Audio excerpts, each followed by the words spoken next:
فرشتوں کو یہ گمان کیسے ہوا یا یہ خیال کیسے ہوا؟ دو رائے ہیں اس میں۔ ایک تو یہ کہ انسان کی تخلیق سے پہلے اس دنیا میں جنات تھے اور انہیں بھی کچھ اللہ نے تھوڑا سا اختیار دیا تھا اور انہوں نے یہاں فساد مچایا۔ انہی پر قیاس کرتے ہوئے فرشتوں نے سمجھا کہ انسان بھی پھر زمین میں فساد مچائے گا، خونریزی کرے گا۔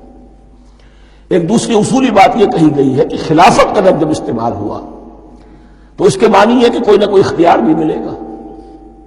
جنات کے بارے میں خلافت کا لفظ کہیں نہیں آیا، انسان کے بارے میں آ رہا ہے۔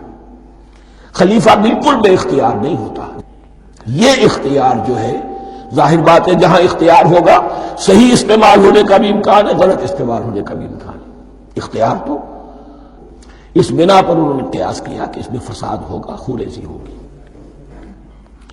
اللہ تعالیٰ نے فرمایا اپنی حکمتوں سے میں خود واقف ہوں، میں کیوں بنا رہا ہوں یہ میں جانتا ہوں، تم نہیں جانتے۔